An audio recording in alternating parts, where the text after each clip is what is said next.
আমি চন্দ্রা, আপনারা দেখছেন চন্দ্রাস কিচেন। আবারও চলে এলাম এক অভিনব রেসিপি।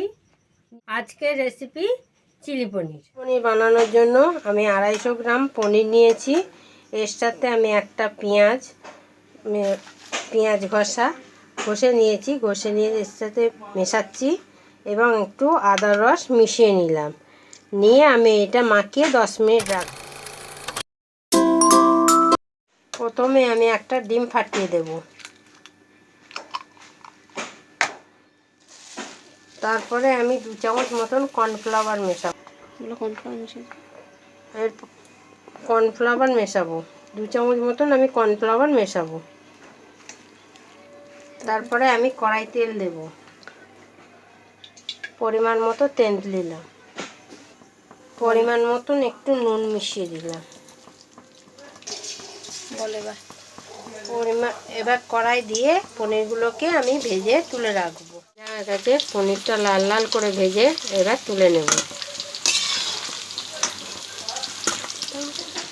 চিলি পনিরের জন্য আমি রসুন কুচি, আদা কুচি, পেঁয়াজ কুচি, টমেটো কুচি, কাঁচা লঙ্কা কুচি আর 2টো ক্যাপসিকাম কুচি করে নিয়েছি। আর পনির ভাজার তেলের মধ্যে আমি প্রথমে রসুন কুচিটা দিয়ে দিলাম। তারপরে আদা কুচি দেব।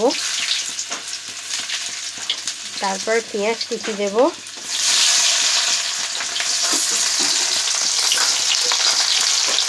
এরপর টমেটোটা দিয়ে দেব। তারপর ক্যাপসিকামটা দেব। এরপর লঙ্কা কুচিটা দিয়ে দেব। দিয়ে একটু নেড়ে একটু ভাজা ভাজা করে নেব। খুব ভাজাও হবে না আর খুব কাঁচাও থাকবে না, একটু হালকা করে ভেজে নেব। আমার মতো নুন দেব।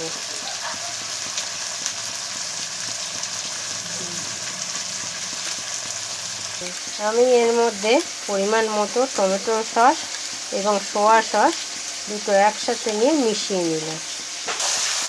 পেঁয়াজ ক্যাপসিকামটা আমার ভাজা হয়ে গেছে। এর মধ্যে এই মিক্সটা আমি মিশিয়ে দিলাম।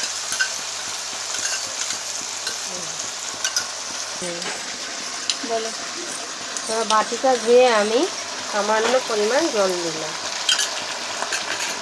পরিমাণ মতো আমি একটু মিষ্টি দিলাম।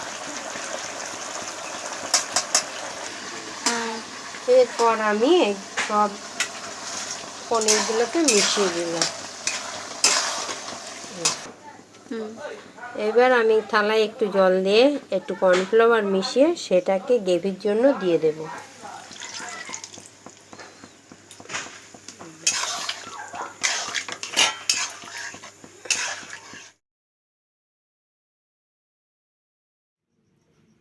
তো দেখতে পেলেন আমাদের আজকের রেসিপি চিলি পনির।